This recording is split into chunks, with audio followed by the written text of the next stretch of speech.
Hi guys, simply में से मैं स्नेग्धा बात कर रही हूँ। हम पार्ट 2 में और थोड़े पॉइंट्स को क्लेरिफाई करेंगे ये आयरन लेडी एंड सचिन भैया के बारे में। मनीषा जी बता रहे थे कि वो आयरन लेडी नेहा जी ने इस दोनों को बच्चे ना होने तक भी कंट्रोलिंग कर रही थी। तो मुझे ये बात नहीं समझ में आया कि नेहा दीदी आके आप दोनों के बीच में सोती थी या कैसे कॉल पे कंट्रोल करती थी। तो आपकी पति तो क्या दूध पीता हुआ बच्चा नहीं है, है ना।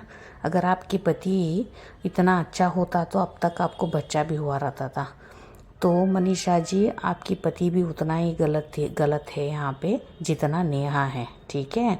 आप अपना पति की बचाव में आके ओनली गलती नेहा पे मत ठोको, ठीक है।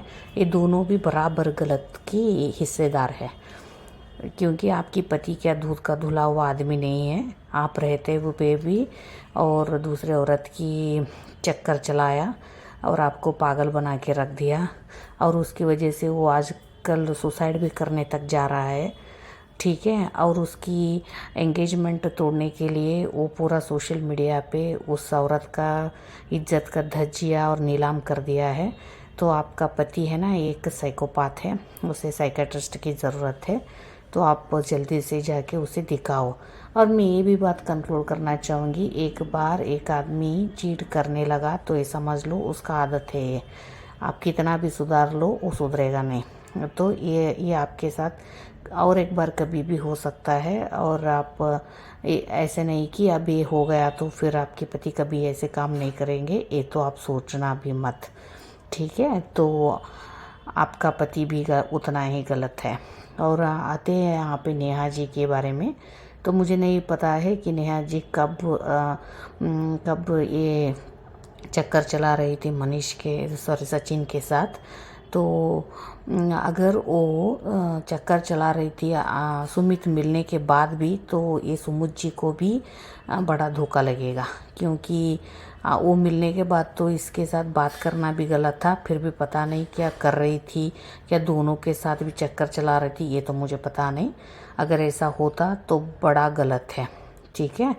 और पहले भी जो चलाई वो भी गलती है, क्योंकि एक शादीशुदा आदमी के साथ आप चक्कर चला रहे हो। आप एक बेटी की माँ भी हो और 40 उम्र की एक महिला भी हो। आपको थोड़ा शर्म आना चाहिए। किसी की घर बर्बाद करने पे तुले हुए ना, तो शर्म आना चाहिए ऐसे काम करने में, ठीक है।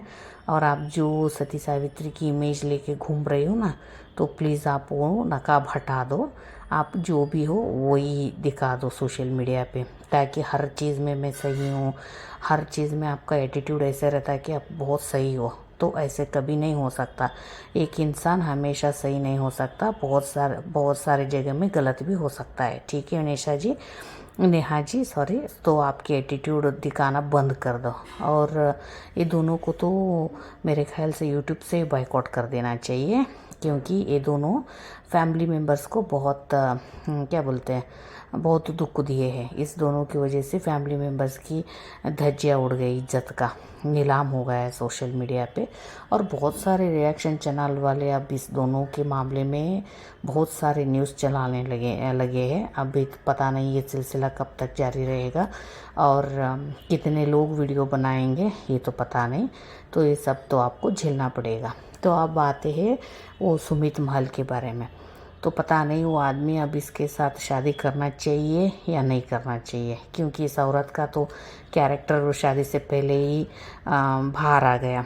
क्योंकि जब एंगेजमेंट में रो धो के अपने सास ससुर के सामने रो धो के ऐसे नाटक कर रही थी, अब तो इसकी चेहरा बाहर आ गया कि क्या कर्मकांड कर रही थी पीछे, ठीक है। तो अब बेचारा वो आदमी इससे शादी करना है या नहीं करना है वो खुद को सोचना चाहिए। क्योंकि अगर वो मिलने के बाद भी वो सचिन के साथ चक्कर चला रही थी तो इसके साथ किया ना, तो चीट हमेशा हो ही सकता है। एक बात आदमी हो या औरत हो, चीट करेगी तो उसकी ब्लड में आया रहता है कि वो कभी भी जाके चीट कर सकता है।